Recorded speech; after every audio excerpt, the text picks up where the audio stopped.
Oh,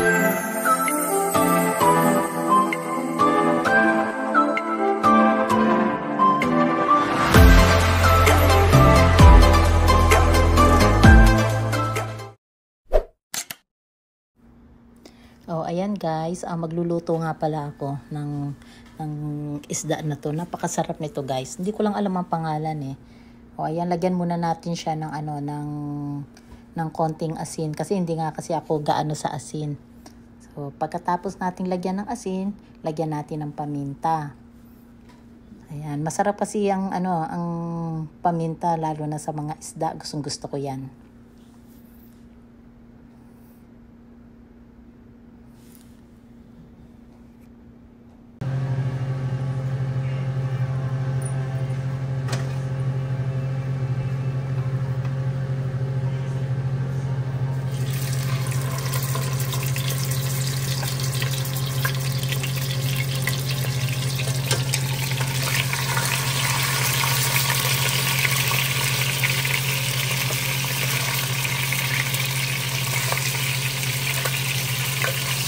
Iprito lang natin muna ng konti ito.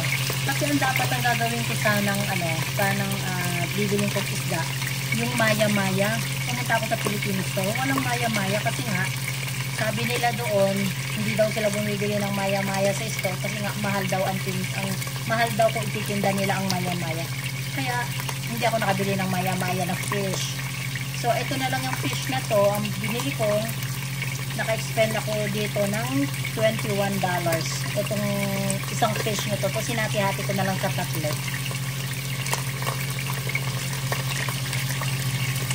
Iprito lang natin ng konti para pag niluto ko. Kasi may sabaw ito para hindi siya malansa. So ipiprito ko lang siya ng konti lang. Baliktarin na natin.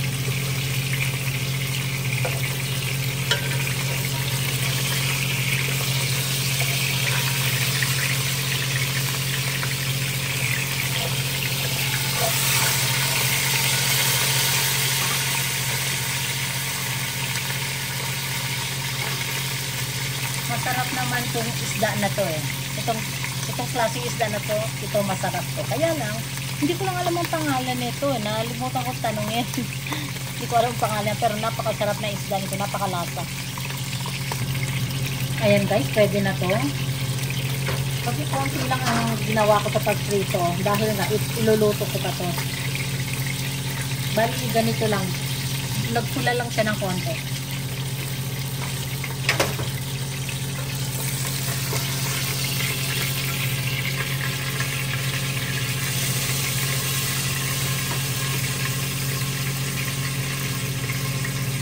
Meron pa tayong isa.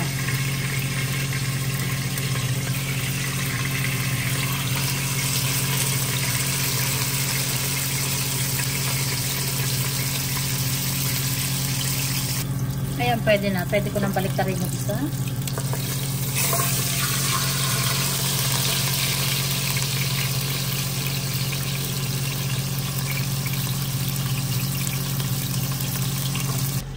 Ayan, ito ang mga gagamitin kong mga gulay.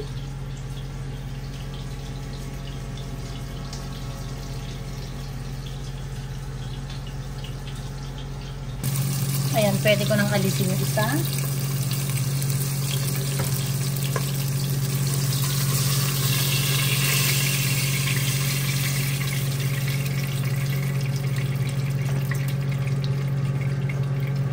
Guys, bali ganito lang ang hindi siya lutong-luto talaga. Ngayon, magluluto na tayo.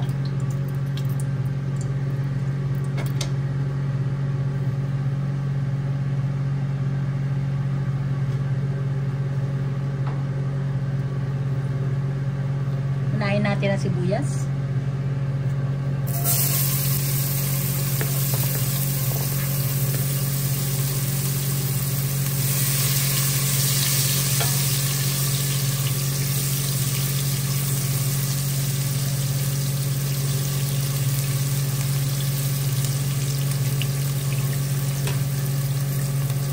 Hindi ko na binawasan yung aking olive oil naman yung ginagamit kung pag nagluluto ako. Ngayon ilagay na natin ang luya.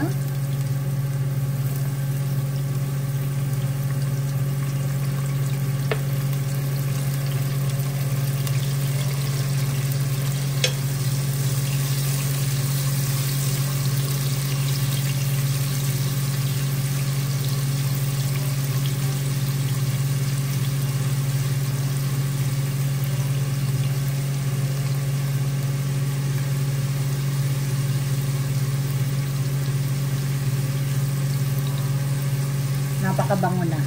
Okay, sunod naman natin ang kamatis.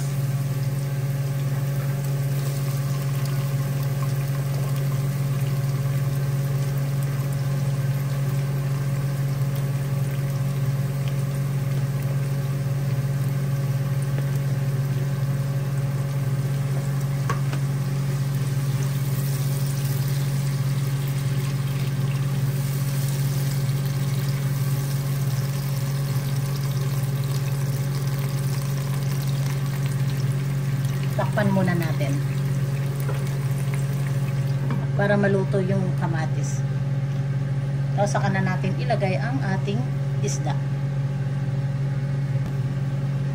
Tignan natin ulit.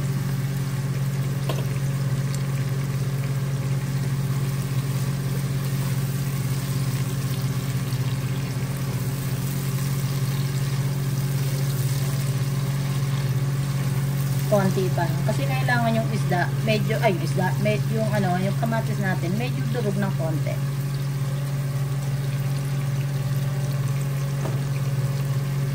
Takpan ulit natin. Ngayon, buksan na natin. Ayan, pwede na to. Ilagay na natin yung ating isda.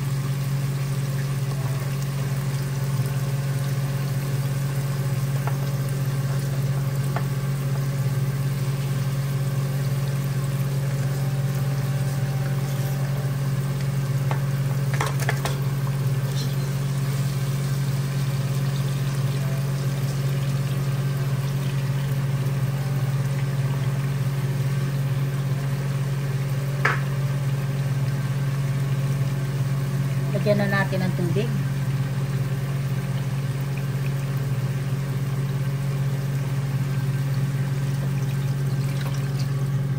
Konti pa, lagyan ko pa.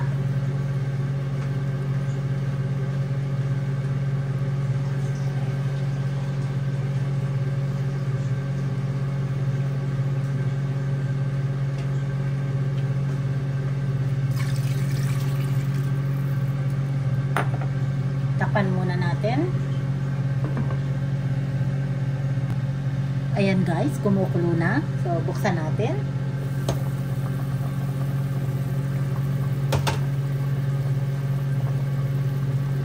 Dandahan lang natin kasi nga yung aking isda ay napaka laki. Pero ito lang guys ang kakainin ko kasi nga ano nga pala, good news, 9 days na ako hindi kumakain uli ng kanin simula nung umuwi ako simula nung dumating ako galing ng US. 'Di ba umalis ako nung July 9, July 8. So hanggang ngayon hindi pa ako kumakain ng kanin. Ang ginagawa ko, instead na kanin, kamote at saka saging. Tapos ito yung mga gulay ko, ito yung mga pagkain ko. O ngayon naman, ilagay natin ang ating cabbage.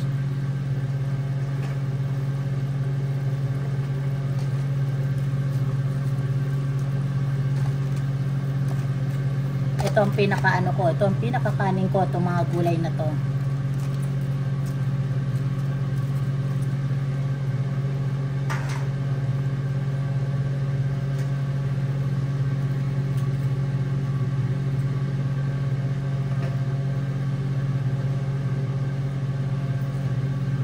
Lagyan natin ng asin.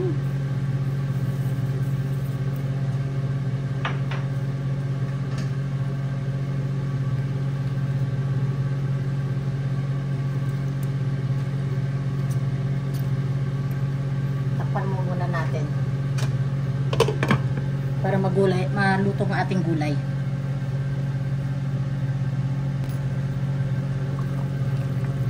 Buksan natin, lagyan pala natin siya ng patis. Nakalimutan kong bumili sa Filipino store ng patis, kukonti na lang yung aking patis.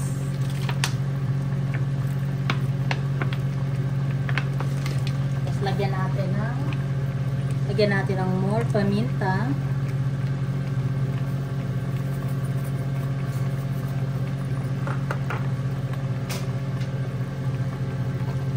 Grabe, ang bango na, oh. Lutuin lang natin to, tapos ilalagay naman natin ang ating pechay.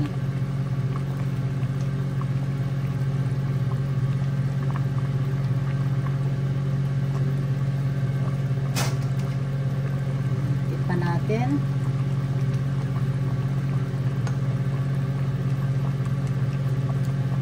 Ang sarap.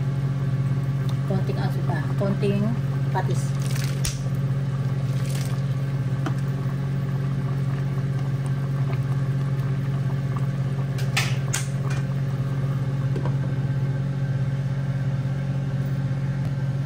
Okay, ngayon buksan natin na, ilagay na natin ang ating pechay para marami tayong gulay.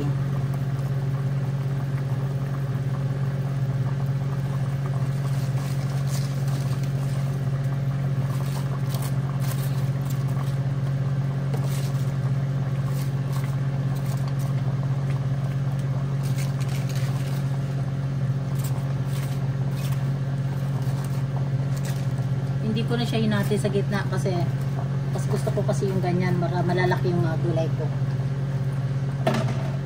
Ngayon, takpan uli natin para bumaba na itong ating mga gulay. Ayan guys, buksan na natin. O, bumaba na siya. Ayan.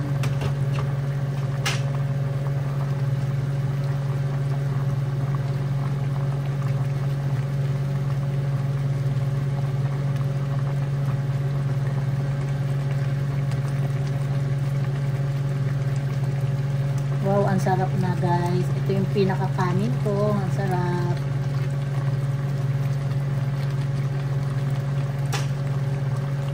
Ngayon, ilagay na natin ang kauli-hulihan. Ayan. Green onion.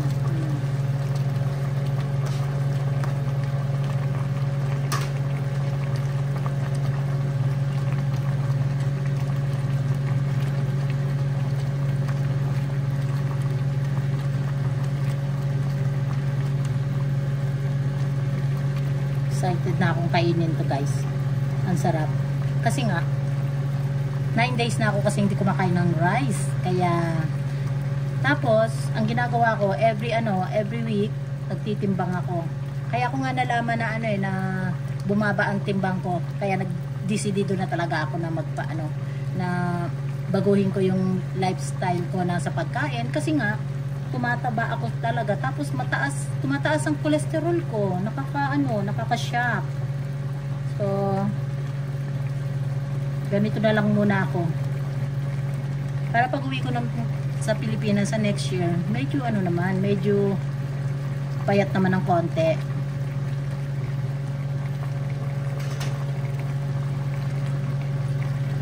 And thank you nga pala sa mga